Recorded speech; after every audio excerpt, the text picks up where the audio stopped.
출애굽기 34장은 언약 갱신을 말합니다. 모세는 깨트린 이전 돌판 대신에 새로운 돌판을 받습니다. 하나님은 여기서 다시 한번 언약의 내용을 강조하십니다. 하나님은 자비로우시고 은혜로우시고 노하기를 더디하시고 인자와 진실이 많으신 분입니다. 그러므로 백성들은 오직 하나님만을 섬겨야 합니다. 가나안의 신이든 무엇이든 섬겨서는 안 됩니다. 그들의 풍습에 따라 신상을 만들어서도 안 됩니다. 항상 하나님 앞에서 진실한 마음을 유지해야 하고 안식일을 지키고 칠칠절, 수장절, 유월절 등을 지키며 하나님께 감사해야 합니다. 하나님은 당신 백성들에게 하나님의 중심적인 삶을 요구합니다. 이것은 오늘날 우리에게도 마찬가지입니다. 우리는 하나님의 중심적인 삶을 살아야 합니다. 십계명은 그 지침입니다. 우리는 십계명을 묵상하고 적용해서 일주일 동안 하나님의 중심적인 삶을 살기 위한 지침을 만들어야 합니다. 하나님께서 언약 백성에게 그것을 요구하셨기 때문입니다. 이 시간에는 출애굽기 34장 함께 들으면서 보시겠습니다. 출애굽기 34장. 여호와께서 모세에게 이르시되 너는 돌판 둘을 처음 것과 같이 다듬어 만들라. 내가 깨트린 처음 판에 있던 말을 내가 그 판에 쓰리니 아침까지 준비하고 아침에 시내 산에 올라와 산꼭대기에서 내게 보이되 아무도 너와 함께 오르지 말며 온 산에 아무도 나타나지 못하게 하고 양과 소도 산 앞에서 먹지 못하게 하라. 모세가 돌판 둘을 처음 것과 같이 깎아 만들고 아침에 일찍이 일어나 그 두 돌판을 손에 들고 여호와의 명령대로 시내 산에 올라가니 여호와께서 구름 가운데에 강림하사 그와 함께 거기 서서 여호와의 이름을 선포하실세. 여호와께서 그의 앞으로 지나시며 선포하시되 여호와라 여호와라 자비롭고 은혜롭고 노하기를 더디하고 인자와 진실이 많은 하나님이라. 인자를 천대까지 베풀며 악과 과실과 죄를 용서하리라. 그러나 벌을 면제하지는 아니하고 아버지의 악행을 자손 3, 4대까지 보응하리라. 모세가 급히 땅에 엎드려 경배하며 이르되 주여 내가 주께 은총을 입었거든 원하건대 주는 우리와 동행하옵소서. 이는 목이 뻣뻣한 백성이니이다. 우리의 악과 죄를 사하시고 우리를 주의 기업으로 삼으소서. 여호와께서 이르시되 보라 내가 언약을 세우나니 곧 내가 아직 온 땅 아무 국민에게도 행하지 아니한 이적을 너희 전체 백성 앞에 행할 것이라. 내가 머무는 나라 백성이 다 여호와의 행하심을 보리니 내가 너를 위하여 행할 일이 두려운 것임이니라. 너는 내가 오늘 내게 명령하는 것을 삼가 지키라. 보라 내가 내 앞에서 아모리 사람과 가나안 사람과 헷 사람과 브리스 사람과 히위 사람과 여부스 사람을 쫓아내리니 너는 스스로 삼가 내가 들어가는 땅의 주민과 언약을 세우지 말라. 그것이 너희에게 올무가 될까 하노라. 너희는 도리어 그들의 제단들을 헐고 그들의 주상을 깨뜨리고 그들의 아세라상을 찍을지어다. 너는 다른 신에게 절하지 말라. 여호와는 질투라 이름하는 질투의 하나님이니라.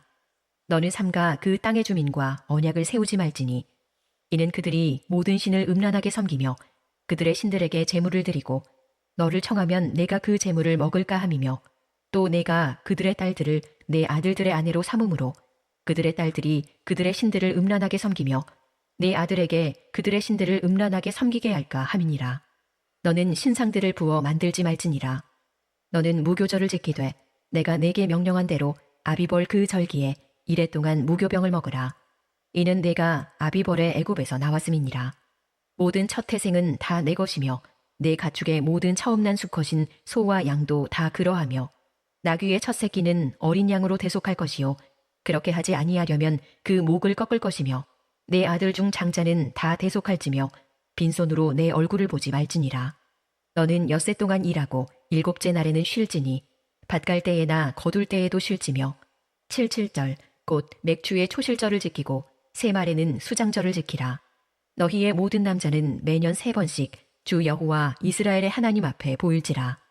내가 이방 나라들을 내 앞에서 쫓아내고 내 지경을 넓히리니 내가 매년 3번씩 여호와 내 하나님을 뵈려고 올 때에 아무도 내 땅을 탐내지 못하리라. 너는 내 제물의 피를 유교병과 함께 드리지 말며 유월절 제물을 아침까지 두지 말지며 내 토지 소산에 처음 익은 것을 가져다가 내 하나님 여호와의 전에 드릴지며 너는 염소 새끼를 그 어미의 젖으로 삼지 말지니라. 여호와께서 모세에게 이르시되 너는 이 말들을 기록하라. 내가 이 말들의 뜻대로 너와 이스라엘과 언약을 세웠음이니라 하시니라. 모세가 여호와와 함께 40일 40야를 거기 있으면서 떡도 먹지 아니하였고 물도 마시지 아니하였으며 여호와께서는 언약의 말씀 곧 십계명을 그 판들에 기록하셨더라. 모세가 그 증거의 두 판을 모세의 손에 들고 시내산에서 내려오니 그 산에서 내려올 때에 모세는 자기가 여호와와 말하였으므로 말미암아 얼굴 피부에 광채가 나나 깨닫지 못하였더라. 아론과 온 이스라엘 자손이 모세를 볼 때에 모세의 얼굴 피부에 광채가 남을 보고 그에게 가까이 하기를 두려워하더니 모세가 그들을 부르매 아론과 회중의 모든 어른이 모세에게로 오고 모세가 그들과 말하니 그 후에야 온 이스라엘 자손이 가까이 오는지라. 모세가 여호와께서 시내산에서 자기에게 이르신 말씀을 다 그들에게 명령하고 모세가 그들에게 말하기를 마치고 수건으로 자기 얼굴을 가렸더라. 그러나 모세가 여호와 앞에 들어가서 함께 말할 때에는 나오기까지 수건을 벗고 있다가 나와서는 그 명령하신 일을 이스라엘 자손에게 전하며 이스라엘 자손이 모세의 얼굴의 광채를 보므로 모세가 여호와께 말하러 들어가기까지 다시 수건으로 자기 얼굴을 가렸더라. 아멘. 아쉽지만 우리 모두 실패할 때가 있습니다. 실패를 합니다. 때로는 우리가 한 선택이 하나님의 마음을 아프게도 하고 하나님의 관계를 깨트리기도 하지만 성경은 실패 이후에도 하나님은 여전히 우리를 부르시고 다시 시작하시는 회복의 하나님이심을 보여줍니다. 출애굽기 34장은 이러한 말씀이 아닌가 생각합니다. 금송아지 사건 이후 하나님께서 다시 모세를 부르시고 다시 말씀하시며 다시 동행하시겠다고 약속하시는 회복의 장면입니다. 오늘 본문을 통해 우리가 어떻게 하나님의 관계를 회복할 수 있을지 함께 나누기를 원합니다.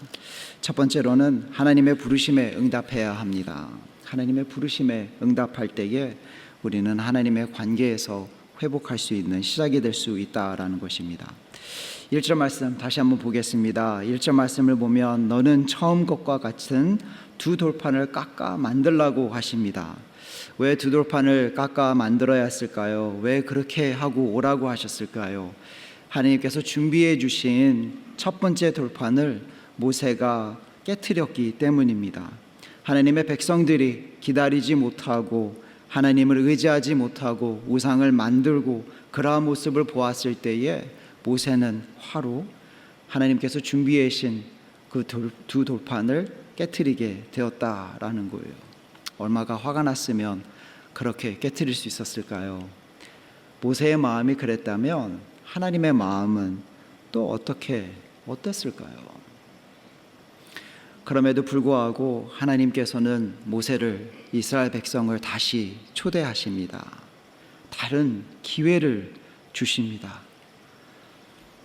그렇지만 내용은 변하지는 않아요. 똑같으신 하나님. 우리가 실수를 했다고 해서 하나님께서는 그 법을 바꾸시는 것도 아니고 자기가 어떠한 부분이라는 것을 변화를 말씀해 주시는 것도 아니라 똑같이 다시 한번 이들에게 기회를 주신다라는 겁니다. 1절 말씀을 보면 하나님께서 이렇게 말씀을 하시죠. 내가 깨트린이라는 단어를 쓰십니다. The one that you broke. 깨트렸다라는 것을 율법을 어긴 것에서 끝난 것이 아니라 하나님의 관계를 깨트린 부분을 이야기를 한 거고 이것이 모세의 잘못임을 이야기를 한다라는 것입니다. 그러나 저는 모세가 두 번째로 준비하면서 주님께서 주신 두 번째 돌판을 받았을 때에 어떠한 마음으로 받았을까도 우리가 생각해 봐야 되지 않을까라는 생각을 합니다. 두 번째 받음으로 인해서 죽어야지만 했지만은 하나님께서 용서해 주시고 베풀어 주신 그 은혜를 상징하는 두 번째 돌판. 그가 실수를 하고 그가 죄를 지었음에도 불구하고 함께 동행하시는 하나님의 은혜. 이러한 은혜를 베풀어 주시는 하나님은 계속해서 하나님의 백성들과 회복되기를 원합니다. 1절 말씀뿐만이 아니라 3절 말씀을 보면 아무도 너와 함께 오르지 말며 온 산에 아무도 나타나지 못하게 하고 라고도 말씀을 하십니다. 하나님은 부르실 때에 자신의 value를 낮춰 부르시는 것이 아니라 그대로 그 모습 그대로 홀리하신 그 모습 그대로 그들을 부르시는 모습을 볼 수가 있어요. 아무도 하나님에게는 쉽게 다가가지 못하는 상황을 보여주는 것입니다. 오직 모세만을 통해서 하나님에게 갈 수 있는 모습을 보여주는 것이에요. 그뿐만이 아니라 하나님께서는 백성들을 걱정해 주시는 모습도 볼 수가 있습니다. 혹시나 사람들이 하나님에게 가까이 오다가 죽을 수 있기 때문에 그들에게 또한 경고하시는 모습을 볼 수가 있다라는 거예요. 이러한 모습 속에서 모세는 어떻게 반응을 합니까? 어떻게 응답합니까? 어떻게 순종합니까? 4절 말씀을 보면 아침 일찍 일어나 라는 말씀으로 시작이 됩니다. 하나님께서 보여주신 이 은혜, 자신도 걱정할 수 있고 두려울 수 있음에도 불구하고 말씀하셨으므로 응답하고 순종하는 모습을 볼 수가 있다라는 거예요. 저는 이 말씀을 보면서 우리의 삶을 잠시 뒤돌아보기를 합니다. 혹시 하나님의 관계가 깨트러졌는지요? 무너졌는지요? 그러나 그 중에서도 하나님께서는 계속해서 우리를 부르시고 기회를 주심을 우리는 기억하고 그 부르심에 응답하는 것이 중요하다라는 거예요. 때로는 우리는 이렇게 말할 때도 있습니다. 주님, 제가 아직 준비가 되지 않았습니다. 조금 후에 응답하겠습니다 라고 하지만은 오늘의 말씀을 보면 모세는 아침 일찍 주님께서 이르신 대로 따르는, 자기가 할 수 있는 일에 충실하는 모습을 볼 수가 있다라는 거예요. 하나님의 말씀에 대해서 즉각적인 순종과 결심을 보여주고 있다라는 것입니다. 두 번째 돌판을 받았을 때에, 두 번째 기회를 얻었을 때에 모세는 하나님께 순종하며 나갑니다. 두 번째 아담을 받은 우리는 어떻게 해야 될까요? 첫 번째 아담은 실수가 있었습니다. 죄를 지었습니다. 그것을 통해서 하나님과 우리의 관계가 깨지고 무너졌습니다. 그러나 두 번째 아담, 예수님을 통해서 우리에게 새로운 기회를 주신 하나님께서 우리를 부르실 때에 우리는 어떻게 답을 하고 응답하고 순종하고 나가야 될까요? 아침 일찍 다른 것을 끝내고 주님의 것을 하겠습니다 라는 답이 아니라 주님의 것 먼저, 주님의 것을 중심을 가지고 나가겠습니다 라는 마음으로 다가갈 때 우리 또한 회복이 될 수 있는 길이 열린다라는 겁니다. 두 번째 말씀을 보면 우리가 어떻게 회복할 수 있을까요? 하나님의 성품을 깨달아야 합니다라는 것입니다. 하나님의 성품을 깨달아야 됩니다라는 거예요. 5절 말씀 보겠습니다. 5절 말씀을 보면 구름 가운데 강림하사 그와 함께 거기 서서라고 말씀을 하십니다. 여호와의 이름을 선포하시기 전에 이들과 함께 하시는 모습을 볼 수가 있습니다. 그와 함께 서서 stood with him there. personal and relational. 그냥 시키는 것이 아니라 말하고 끝나는 것이 아니라 모세와 함께 계시는 하나님, 언제나 우리와 함께 하시는 하나님. 우리는 하나님의 성품을 잘 깨닫는 것이 필요합니다. 오늘의 말씀을 보면 구약 성경에서 자주 나오지만 많이 나오지 않는 그러한 하나님의 성품에 대해서 이야기를 해주십니다. 이 성품을 보면서 우리가 무엇을 어떻게 깨달을 수 있을까요? 몇 가지 보면서 함께 나누기를 원하는데요. 첫 번째로는 자비롭고 라는 이야기를 합니다. compassionate, 깊은 동정과 연민을 나타냅니다.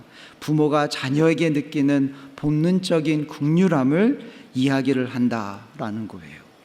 그냥 지켜보고 있는 것이 아니라 그들이 아플 때에 함께 아파하시는 하나님, 은혜로우신 하나님, gracious, 받은 자격이 없는 자들에게 호의와 선물을 베푸시는 분, 받을 자격이 없음에도 불구하고 용서해 주시고 인도해 주시는 하나님의 은혜, 인자와 진실이 많으신 분, 언약적인 사랑, 변함없는 자비와 신실하신 진실한 사랑, 이러한 사랑을 보여주시고 나타나시는 하나님,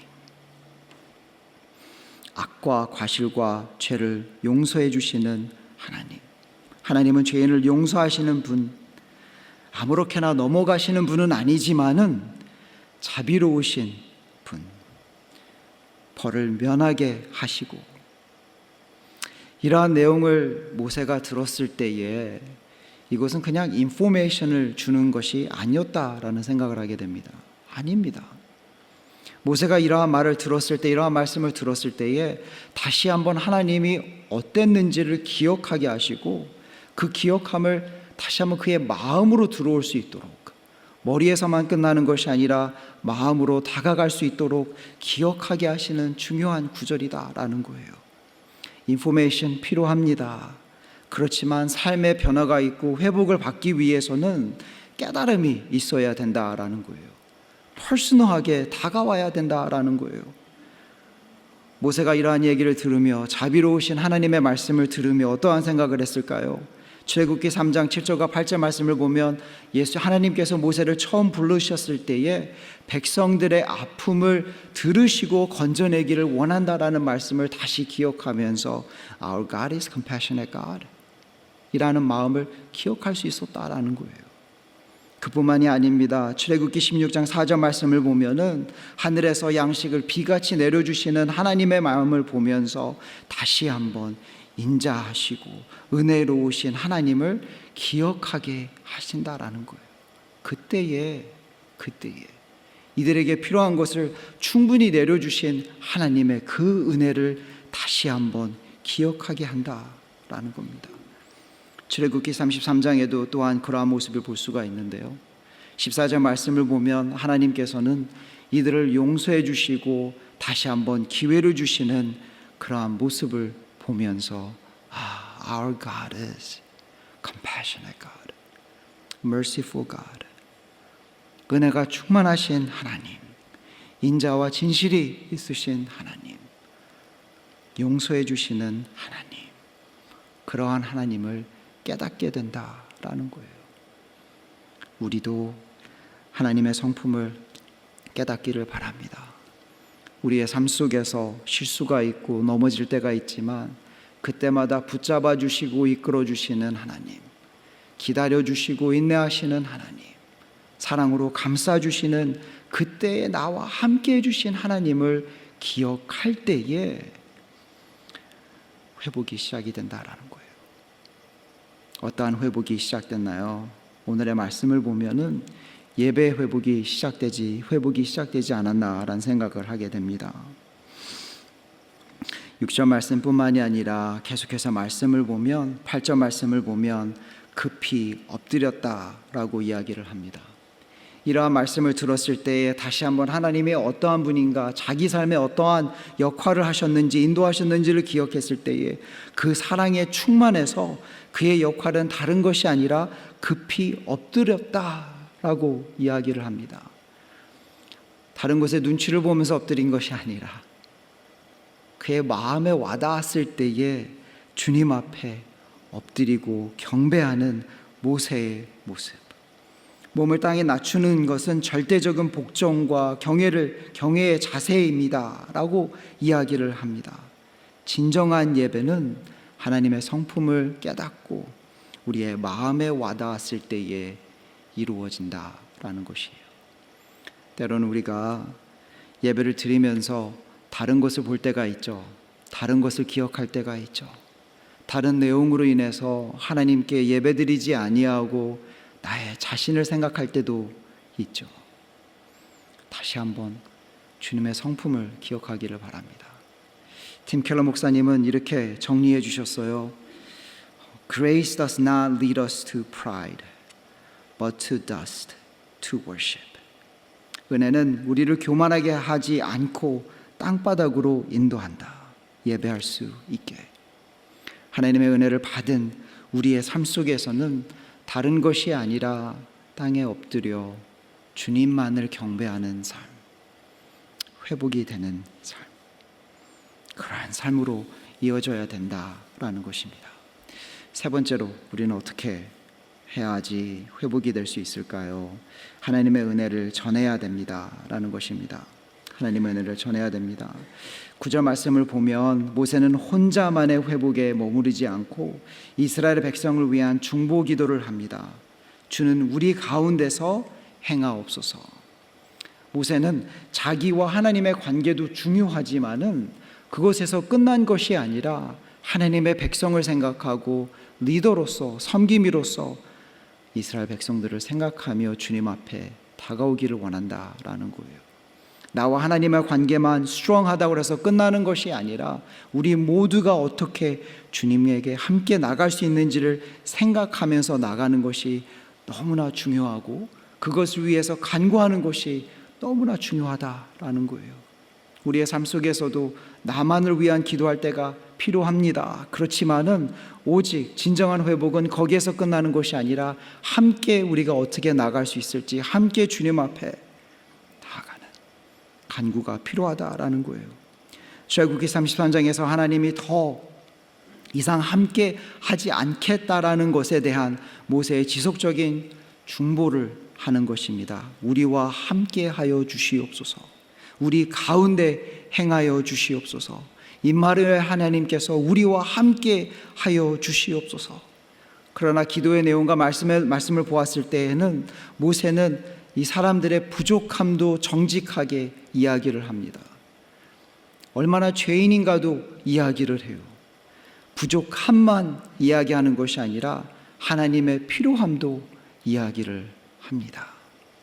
기도할 때 그런 모습이 필요하지 않나요? 부족합니다. 주님의 은혜가 필요합니다. 주님 없이는 저희가 갈 수 없습니다. 주님 이 자리에 이곳에 함께하여 주시옵소서. 그러한 은혜의 기도, 죄를 용서를 위한 기도, 더욱더 필요한 공동체. 공동체에서는 우리는 항상 다른 생각을 하게 되고 아픔을 이야기하며 나의 중심이 될 때가 있습니다. 공동체의 컴플레인이 아닌 공동체를 위한 기도, 손가락질을 하는 것이 아닌 손을 모으는 공동체, 나만 괜찮다고 그래서 넘어가는 것이 아니라 만족하는 것이 아니라 공동체를 위해 하나님의 은혜가 전해지는 공동체가 될 수 있도록 기도하는 마음. 모세는 그러한 섬김이었어요. 우리 또한 그러한 섬김이들이 되어야 된다라는 거예요. 성도로서 그 어떤 직분보다 더 중요한 성도로서 택함을 받은 사람으로서 다시 한번 하나님을 생각하고 하나님의 백성을 생각하며 기도하는 그러한 삶이 되기를 바랍니다. 우리 한번 같이 기도할까요?